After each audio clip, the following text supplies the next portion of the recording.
Heads up, friends. The unofficial Shopify podcast is made by indie entrepreneurs for indie entrepreneurs and may contain material not suitable for all audiences, like swearing or economics. Listener discretion is advised. For e-commerce businesses, revenue is just part of the story. With mounting ad costs and narrow margins, knowing your genuine profit and contribution margin is more important than ever. This is where Store Hero comes into play. By harmonizing your sales, marketing, and cost data, Store Hero delivers a comprehensive snapshot of your true profitability, down to each order. Knowing that, ramping up your ad spend amidst market volatility becomes a clear-cut, data-driven decision, all with a platform that values profit-first metrics. And for you, they have a special offer. Mention the unofficial Shopify podcast when you get a demo of Store Hero to get a free profitability audit for 2024. Ready to navigate the e-com game with a profit-focused compass? Store Hero's unified dashboard gives you that clarity and the confidence you need. Discover profit-first e-commerce at storehero.ai.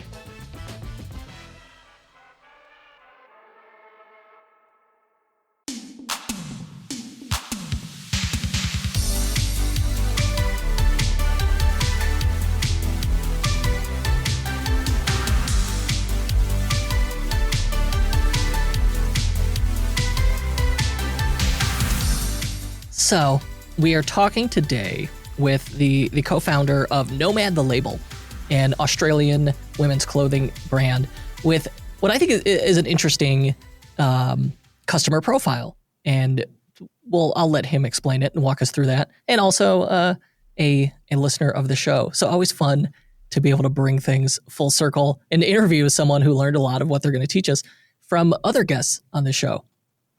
Really, that warms my heart. But we're joined today, Donal Breslin from Nomad the Label. Donal, so say your name correctly because I'm butchering it, because you have blended two accents to like really mess with me. Yeah, so I'm from Donegal in the northwest of Ireland, and the way that I say it is Donal. But of course, when you're coming from a different accent, I think you've done pretty well, Kurt. So I can't. I'm getting better. Complain. Donal. Yeah. All right, I got it. Donal Breslin, Nomad the Label.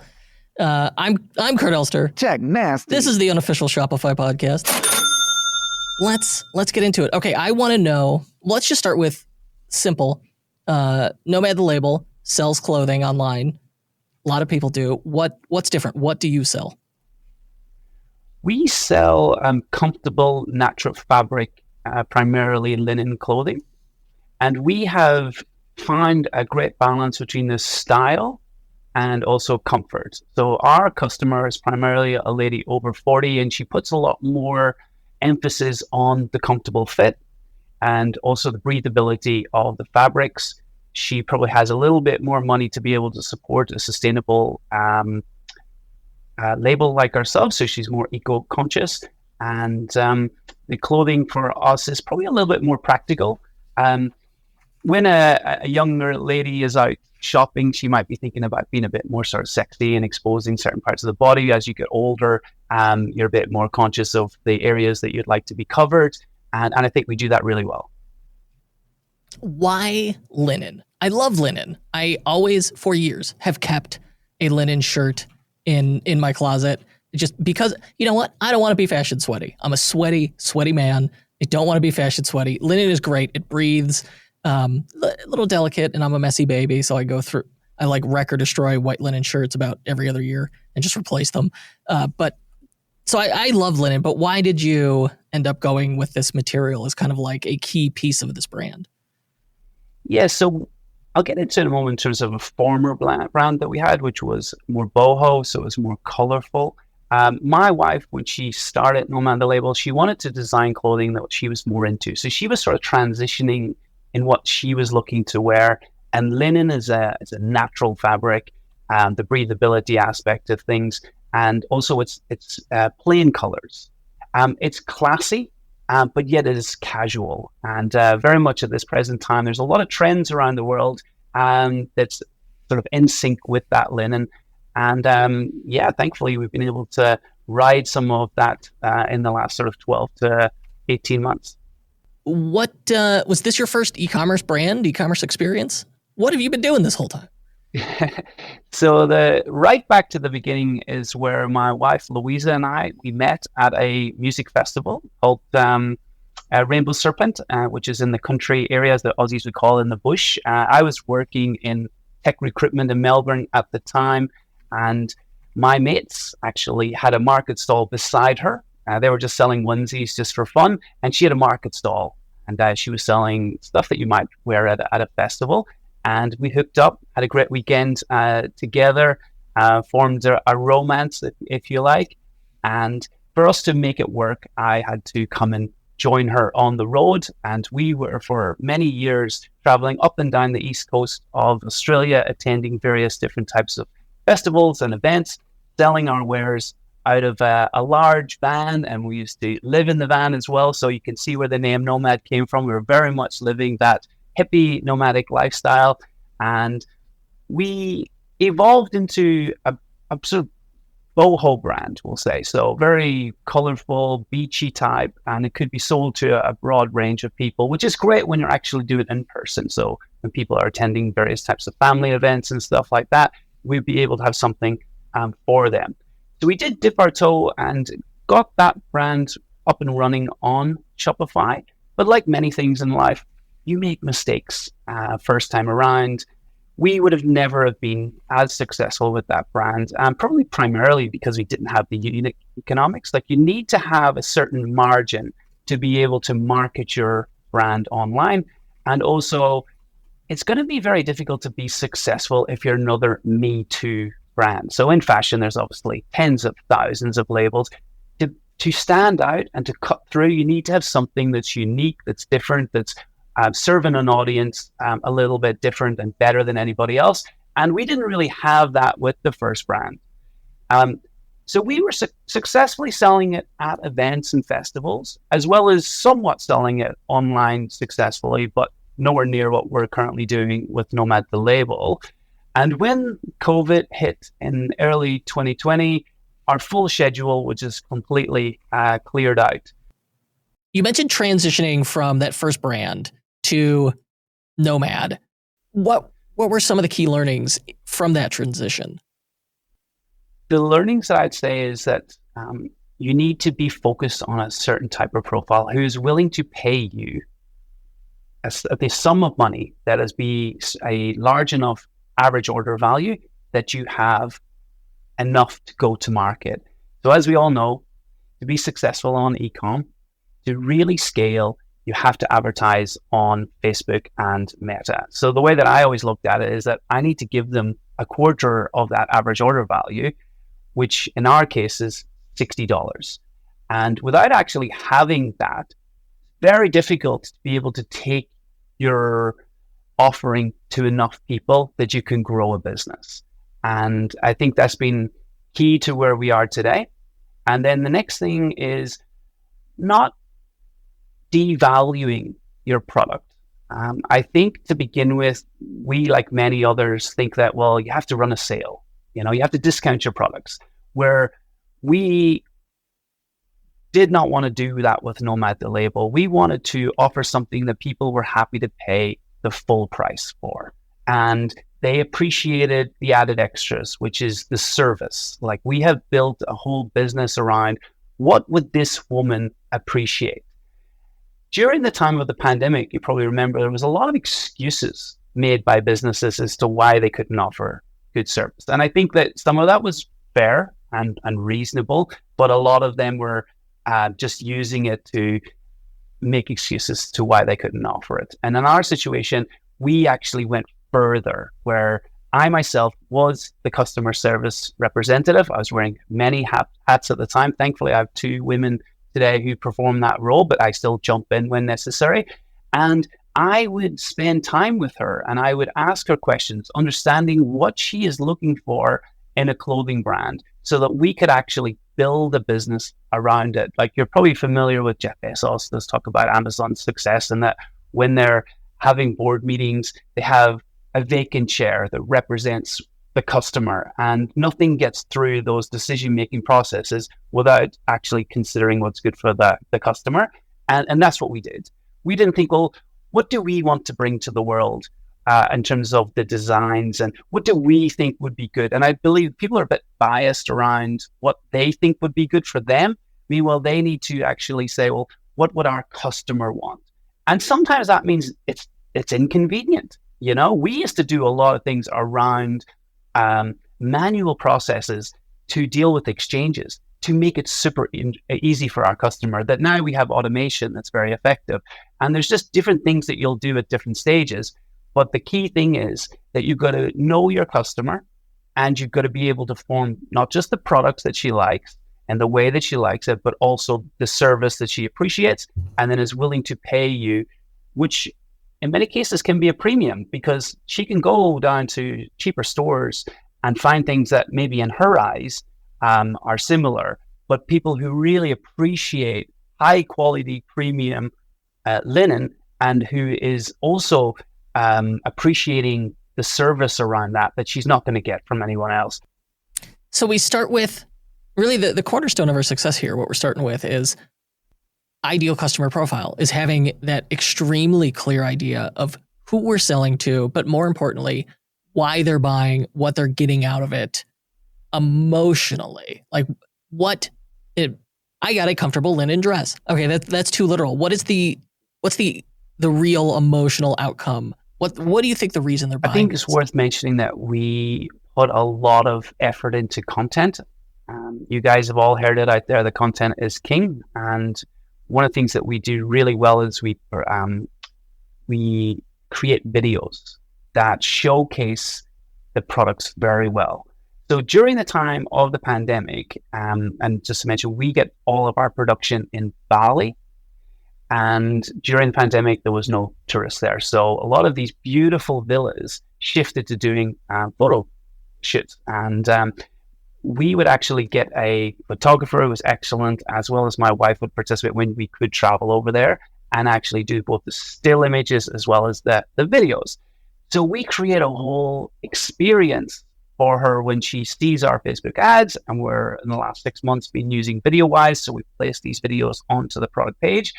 So there is a lot of emotion, a lot of entertainment that we provide, and she can not just, there's a lot more she can take from the clothing that we're providing. And I think she really connects with who we are. So we're very much like a travel brand as well. So we provide that idea of, if you were out, whether even that's domestic travel or is international, that we have the clothes that you can be able to pack and that can be effortless and make you feel elegant and confident when you're out and about.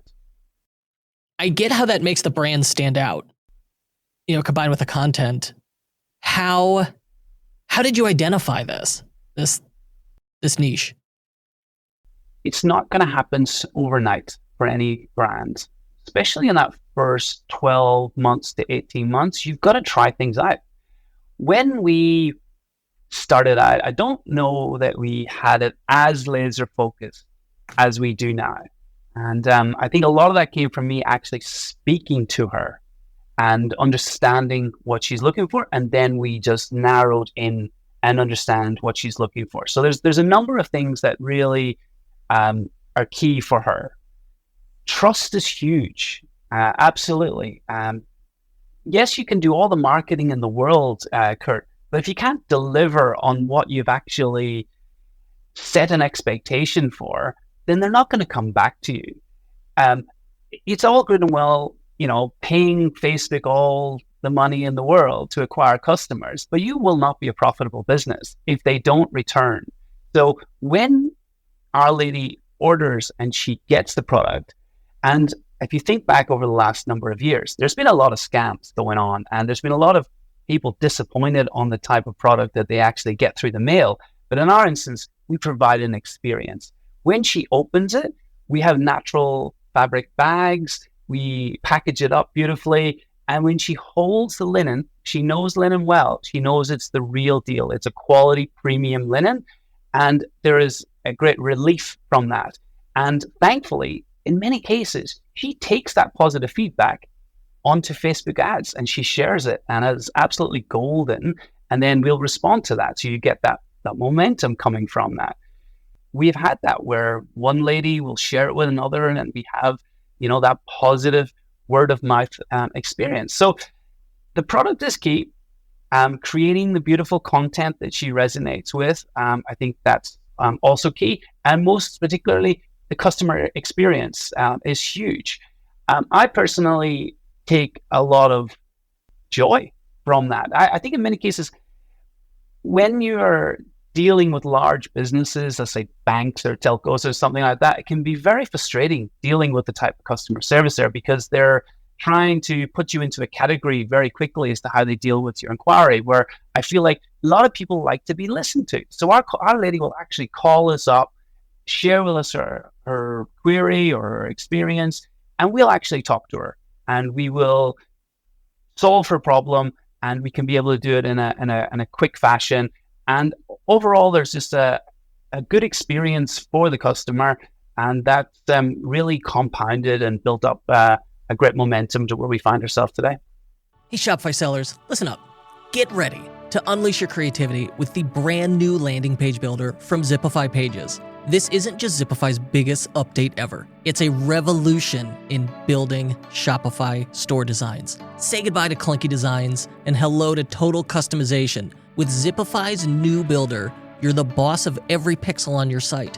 Drag, drop, swap elements, it's all in your hands to craft the most effective layout for conversions. Zipify Pages comes straight from the founder of a $180 million e-com empire.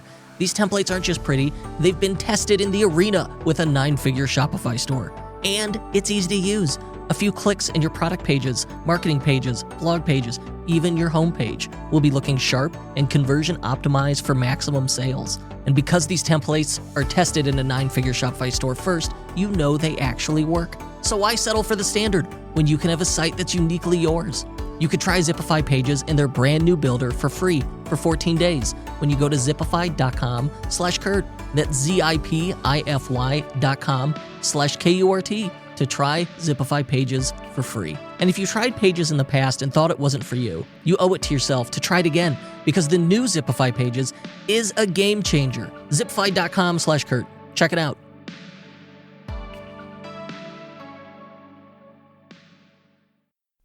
Really, the importance of that customer relationship, in which you are very much attempting to create a relationship through customer support, through content. I don't know if we had mentioned it or you had mentioned it, but you've seen some impressive growth here, especially for what sounds to me like a bootstrap brand, where you went from 1 million in 22 to over 4 in last year in 2023. And I'm sure, this year we'll go even further with it. What do you think have been kind of knowing, having this niche, knowing the customer profile, providing great customer experience? Is there anything else you think that has empowered that growth, strategies or decisions? Yeah, the key lever within any e-com business is Facebook ads and creating great content that you bring out into the world so the customer can be able to discover you initially. So we've been going now for 3 years. And in the first year, we probably sold less than 500,000. And then we sold like 1 million, as you say, in 22. And then last year, we actually finished on 4.5 million Australian dollars. So quite a lot of growth there at 450% in 2023.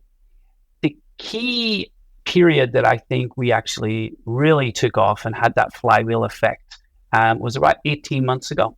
Prior to that, I was using a digital agency that, from what I know now, they were just learning at the time. They were less experienced. And I always had intentions of taking it over. But I suppose there was a bit of like challenges around getting my head around having that responsibility. But their results just weren't good enough. And I actually had listened to your podcast and several others where the founder or the key person in that business actually managed the Facebook ads. That is how critical it is to your business. You don't want to leave your marketing strategy, the actual success of your business, in the hands of somebody else. They will never understand your customer as well as you do. And they won't understand things that's happening in your business around your product drops and your inventory. How much stock you actually have in a product can be key around how you move around your budget at the right time. So if we think back now, 18 months ago or so, I decided I was going to make this work. And I consumed a huge amount of content, first starting out with your sort of generic, large online courses. But what you learn from that is that they're outdated. There's so much that happens dynamically and quickly inside of Meta that you need to be watching content that actually was produced last week. So some of the people that's been really good for me to begin with, say, was Ben Heath, the English guy on YouTube. And there's been many, many others. I have spent God knows how much time keeping on top of what's happening in Facebook ads. And that has been a key reason for our success. So I knew the customer, my wife, and the team that she works with, and they actually bringing better product to the market. And through the period that I've been managing it, we've gone from spending $200 a day at a ROAS of 2 up to currently today over $5,000 a day at a ROAS of 4. And I have learned the importance of unit economics in e-com. Like many businesses, it's a numbers game. And when we first set out way back in 2020, I was kind of fortunate enough that I always thought that we would do wholesale. And with wholesale, I thought, okay, well, if we're making a product for $40, I would sell it to the retailer for $80, and then they would need to double it again, and it would be $160.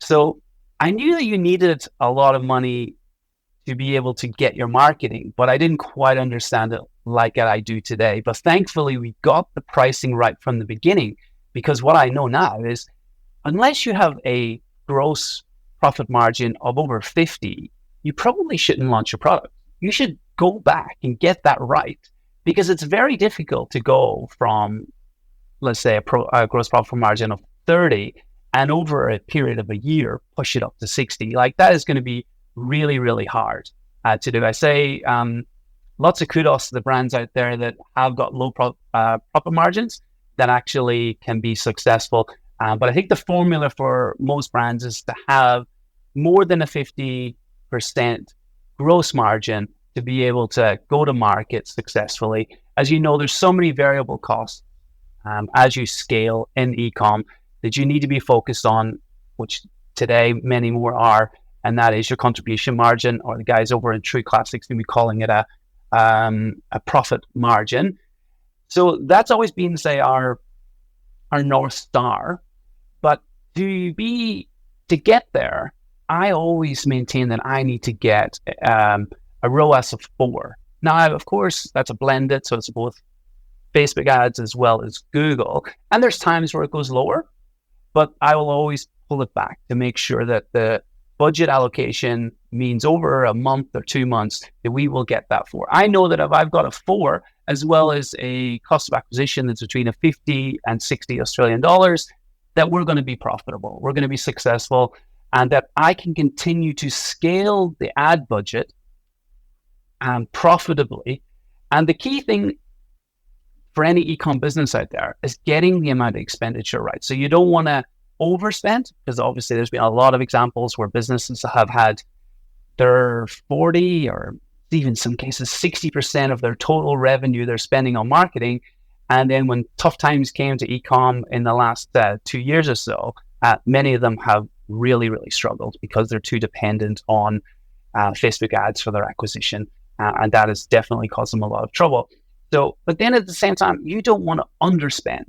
And Thomas from Store Hero actually nominated me to come on to this. He spoke about it when he is working inside of his mother's business, that if he reflects back on it, he didn't actually be aggressive enough, and that he probably slowed the growth of where the business could be. So I have been very focused on the numbers. It's all good and well having a good product, understand your customer, but to actually steer the ship in the right direction, you've got to know your numbers.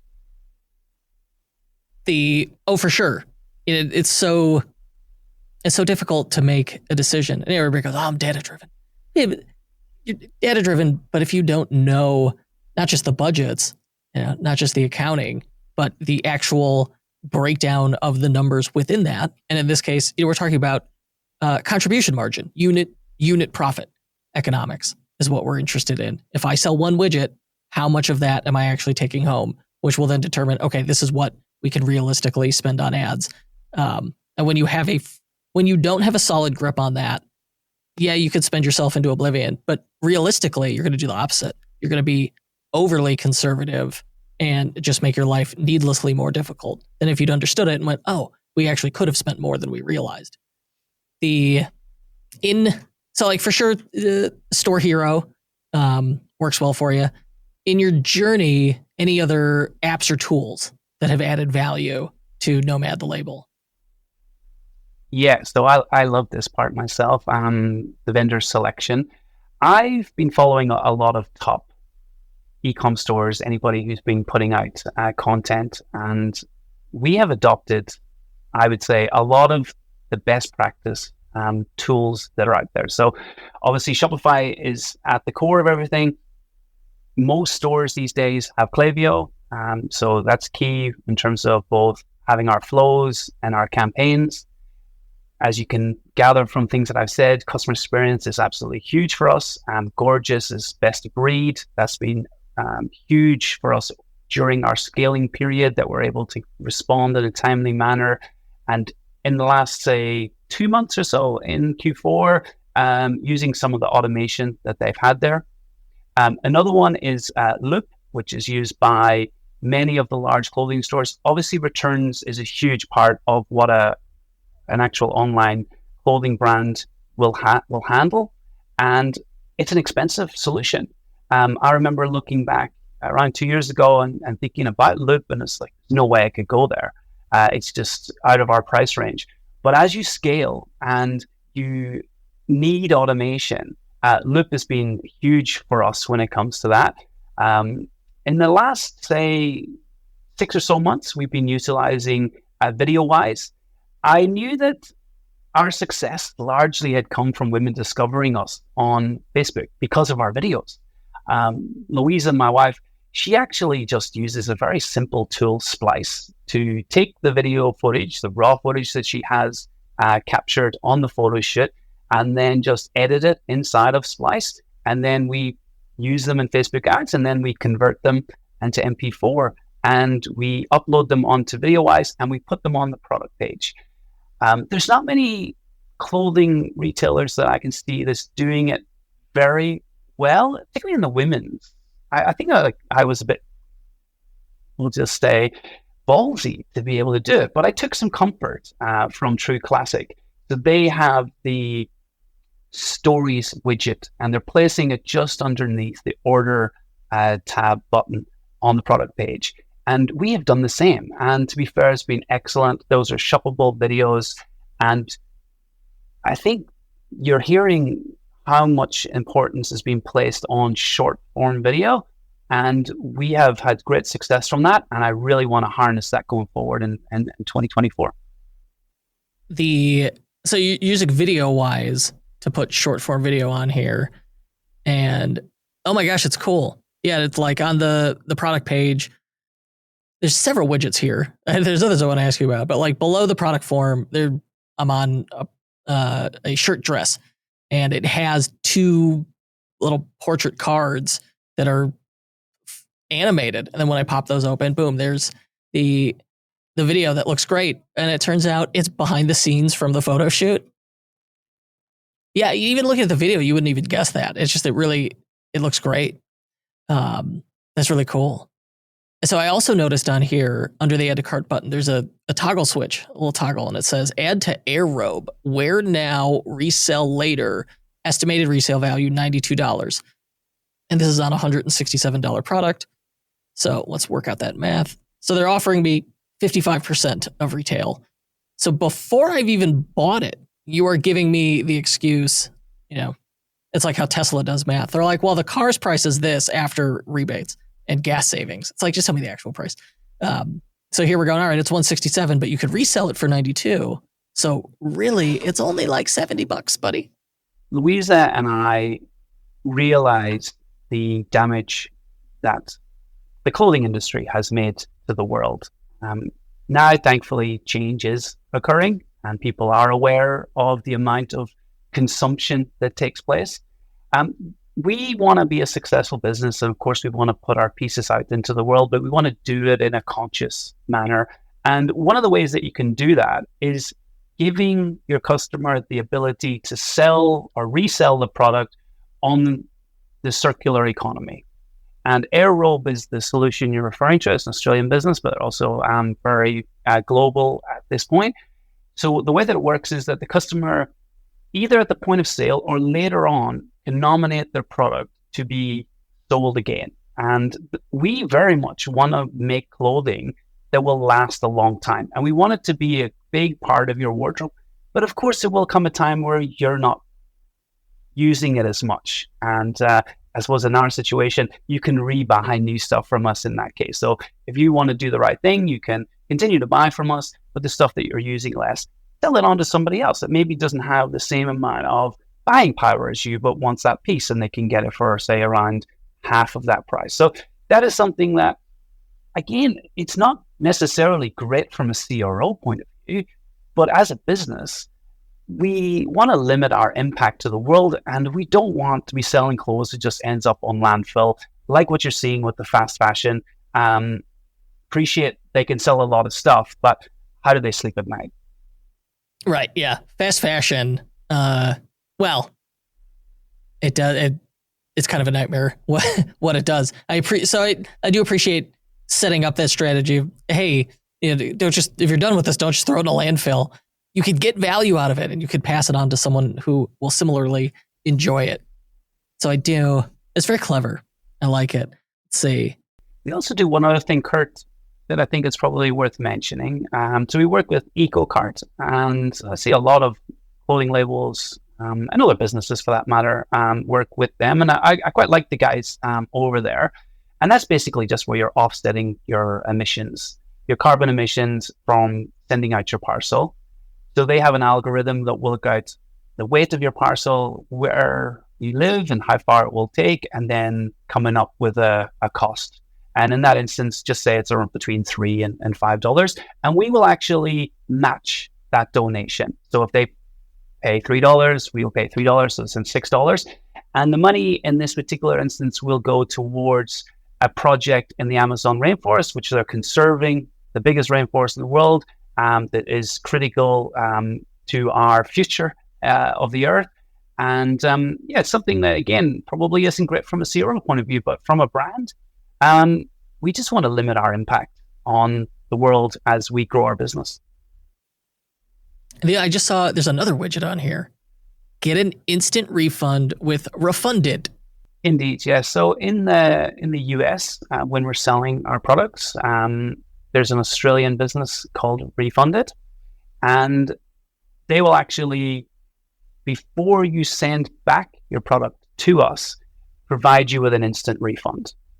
Now, of course, it comes with conditions that you have to send it back within a certain period of time, but it gives that confidence. And when we're going into new markets like the US, we want to build that up. We don't want them to feel like, if they're buying from an Australian business, that maybe there is a risk factor for them. And I just think this brings down the barriers.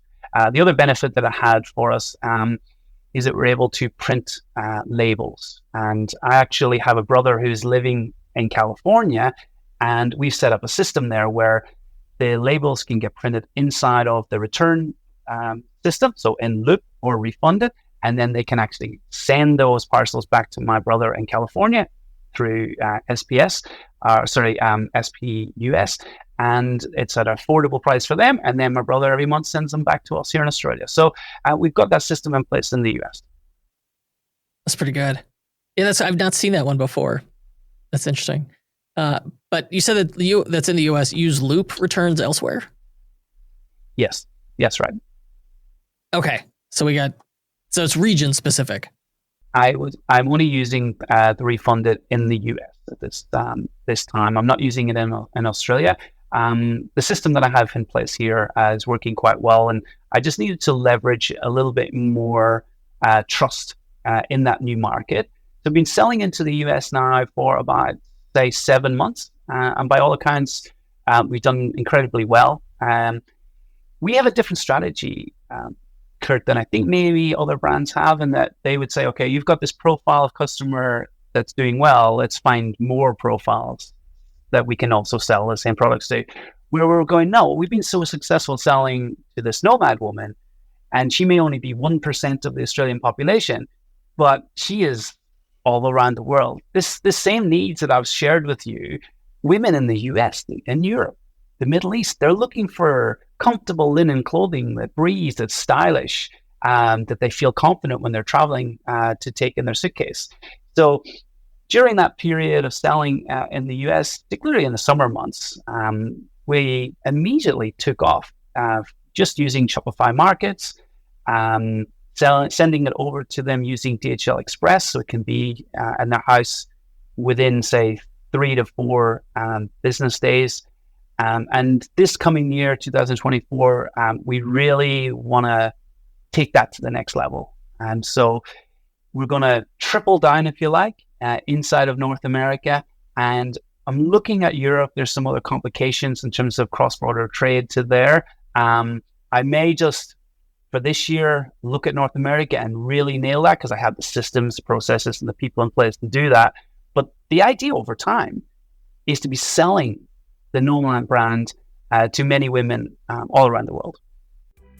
Crowdfunding campaigns are great. You can add social proof and urgency to your product pre-orders while reducing risk of failure. But with traditional crowdfunding platforms, you're paying high fees and giving away control, all while your campaign is lost in a sea of similar offers. It can be frustrating. That's why we built Crowdfunder, the Shopify app that turns your Shopify product pages into your own independent crowdfunding campaigns. We originally created Crowdfunder for our private clients, and it was so successful, we turned it into an app that anyone can use. Today, merchants using Crowdfunder have raised millions collectively. With Crowdfunder, you'll enjoy real-time tracking, full campaign control, and direct customer engagement. And it's part of the Built for Shopify program, so you know it's easy to use. So say goodbye to high fees and hello to successful store-based crowdfunding. Start your free trial and transform your Shopify store into a pre-order powerhouse today. Search Crowdfunder in the Shopify App Store to get started.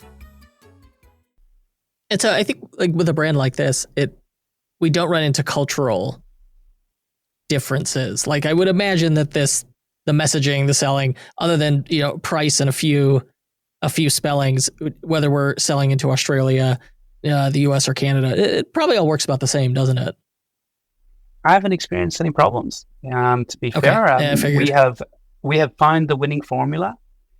So another thing probably worth mentioning in terms of going overseas that I have found, and like many things that I shared with you today, Kurt, I didn't come up with them. I learned them from listening to podcasts like yours and YouTube and LinkedIn and we'll just say X these days.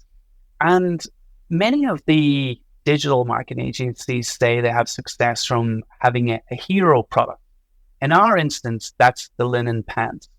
About half of everything we sell is linen pants. So maybe you have like True Classic, which I've mentioned a few times, because like they're the poster boys of e-com at the moment. They've got their basic tees. We have the linen pants, and we lead into new markets with them. And the reason being is because we have all of the social proof. So if we duplicate successful ads that we have in this region, and I have some of these pants that have ads running now for 15 and 16 months, just evergreen, amazing ads, these videos, and then I duplicate them, and then I bring them into the new market, say in North America, I already have all of the comments there. And that gives her confidence going, well, there's something about these pants. And then she clicks through to the product page and she sees, let's say 100 other positive reviews on that product. She's more likely to actually make that first purchase. And that's what we find to be very successful. Going into this year, I'm talking to Shopify. So we're just currently on the advanced plan.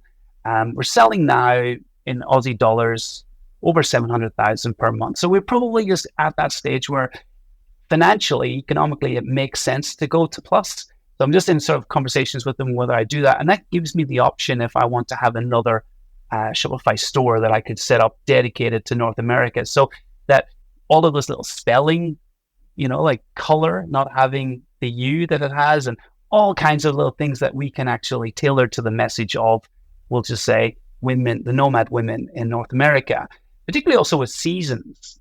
So you'll be coming in from May and June next year into the summer, where we'll be coming into the winter here in the Southern Hemisphere. So we can actually like tailor drops and stuff, and our messaging around the seasonality as well. So that's something that we're keen to do. I'd rather, again, use what I've learned and having the right message and focus on that target market rather than trying to, say, adapt it to all the women around the world, no matter what the season they're experiencing. I had so foolish. I had not even considered that winter and summer get flipped. And so that actually could work out very well for working through seasonality or like smoothing it out in a otherwise potentially seasonal business. Because, in January here, when it's 30 degrees Fahrenheit, I'm not breaking out the linen, right? Yeah. But in the summer, then for sure. So -1 Celsius. Absolutely. It's great, actually. So last year, say May and June, when it was slowing down here, so we're going into the cooler months, then I could just switch my focus to North America. And I'll be honest, I was actually really surprised how quickly it took off. There was some trends that was happening in the fashion world around linen.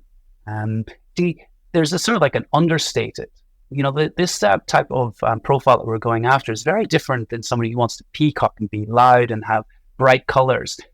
So the plain natural fabrics really was popular during last summer's Northern Hemisphere.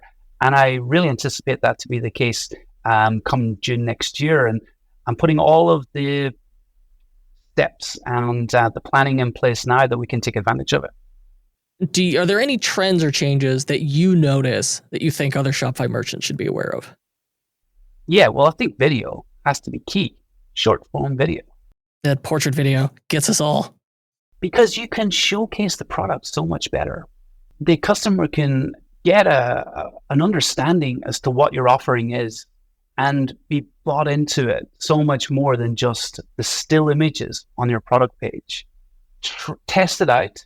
Whatever way you can go about it, it isn't as expensive as people may think. Yes, you can pay for your sort of professional videographer and do that big piece, but it can be done with an iPhone. There is technology out there today that enables it. That's how we do it. And again, as I say, we do the editing using Splice. Find a way that works for your business, and you can scale that. And as I say, we have some videos that are running now for 15 and 16 months, and I don't see us turning them off anytime soon. My next question was going to be, hey, what advice do you have for the aspiring e-com entrepreneurs out there? But I think that was it, right? You're only as good as that portrait video. Definitely. There is other things as well, of course. The tools that you select will be key. There are so many different merchants out there in different situations, so I can't say this is the formula for everyone. But if you're ambitious, think about the tools that's going to not just get you to the next stage, but they're going to be fit for purpose when you get there. And I've been fortunate in many cases where I probably invested in some things before I was maybe financially in that position, but it actually did move the needle. It might only be 1%, but it got us to there. And when we're there, which we are now, it is the actual solution and the platform that's going to be able to get us to the next stage, which is an 8-figure brand. You don't want to keep going back and solving the same problems. Find out what's going to work for you and then implement that. And then you're going to be set up and you can go and think about other things to spend your time solving problems on other areas of your business. That's good advice.